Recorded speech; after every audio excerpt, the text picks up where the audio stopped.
1월 15일 월요일입니다. 어제 주일은 잘 보내셨지요? 말씀을 마음판에 새기고 한 주간도 주 안에서 승리하시기를 바랍니다. 함께 묵상할 말씀은요, 마가복음 6장 14절에서 29절입니다.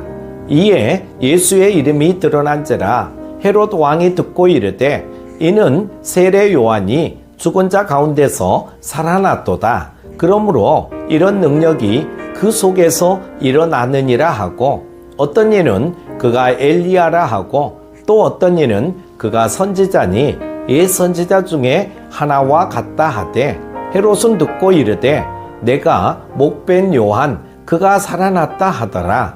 전에 헤롯이 자기가 동생 빌립의 아내 헤로디아에게 장가든 고로 이 여자를 위하여 사람을 보내어 요한을 잡아 옥에 가두었으니, 이는 요한이 헤롯에게 말하되 동생의 아내를 취한 것이 옳지 않다 하였습니다.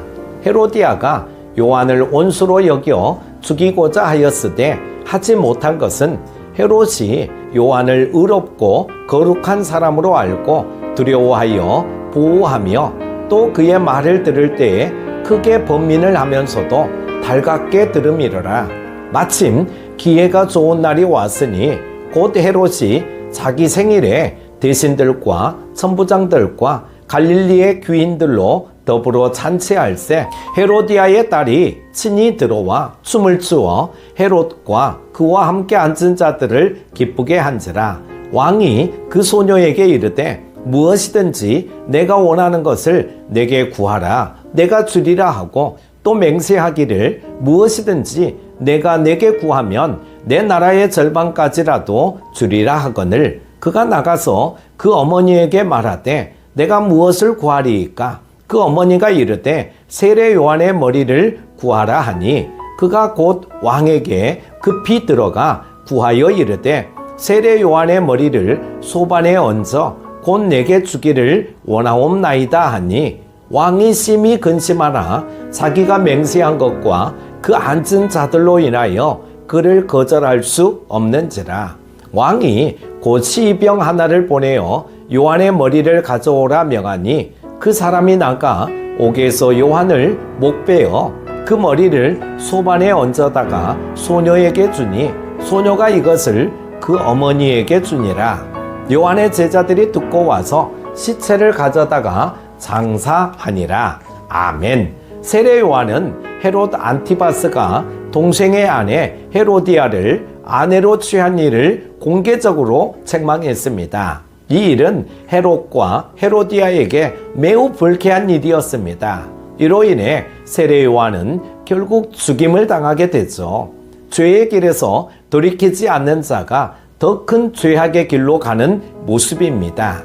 먼저 오늘 말씀을 통해 책망받을 때 돌이켜야 합니다. 헤롯은 이복 동생 빌립의 아내인 헤로디아를 아내로 취했습니다. 세례 요한은 이들의 부도덕하고 악한 행실을 공개적으로 책망했습니다. 이에 헤롯은 사람들 앞에서 자신들을 수치스럽게 만드는 세례 요한을 옥에 가두어 더 이상 공개적인 활동을 할 수 없게 만들었습니다. 그러나 헤로디아는 그것으로 만족하지 않고 요한을 죽이고자 했습니다. 그러나 헤롯은 백성이 추앙하는 요한을 두려워했고 그의 책망을 무작정 무시할 수 없었습니다. 그는 세례 요한의 책망에 양심의 찔림을 느끼고 괴로워했습니다. 하지만 그의 문제는 그런 괴로움에도 자신의 행실을 돌이키지 않았다는 것입니다. 하나님은 세례 요한을 통해 그를 책망하시고 그의 양심을 괴롭게 하심으로 돌이킬 수 있는 기회를 주셨습니다. 하지만 그는 이런 기회들을 놓치고 결국 의로운 자를 죽이는 죄까지 저질렀습니다. 하나님의 자녀인 우리도 때로 욕망에 이끌려 죄를 지을 때가 있습니다. 하나님은 그때 우리를 책망하시고 징계하십니다. 히브리서 저자는 하나님께 징계를 받지 않는다면 참 자녀가 아니라고 말씀합니다. 그러므로 주님이 징계하실 때 그것을 가볍게 여기지도 낙심하지도 말 것을 권면하고 있습니다. 우리가 징계를 당할 때 그것이 우리를 불편하게 할 수 있지만 그 징계가 오히려 우리에게는 변화의 기회가 될 수 있습니다. 하나님이 우리의 변화를 위해 징계를 사용하실 때 그 징계를 거절하지 말고 죄악의 길에서 돌이켜 하나님의 자녀에게 합당한 거룩함을 회복하시기를 바랍니다.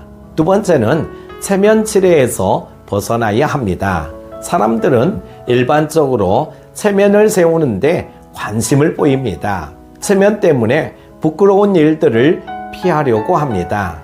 체면을 의식하면 이처럼 긍정적인 면이 있지만 그 정도가 과하면 분수에 맞지 않는 행동으로 낭패를 보기도 합니다. 형편에 맞지 않는 집과 자동차를 구입하고 힘겨워하면서도 사람들 앞에서는 태연한 채 하는 경우도 있습니다. 헤롯은 이처럼 과도한 체면치레에 빠진 사람이었습니다. 그는 헤로디아의 딸이 춤을 추는 모습을 보며 세상의 쾌락에 흠뻑 빠졌습니다.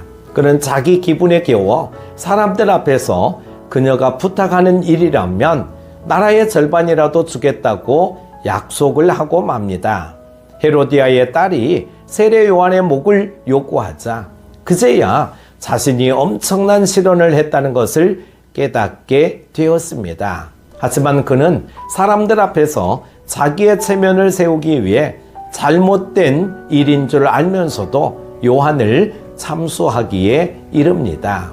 헤롯처럼 한 나라의 왕이면서도 체면보다 하나님을 더 의식하고 살았던 사람이 있습니다. 바로 다윗 왕입니다.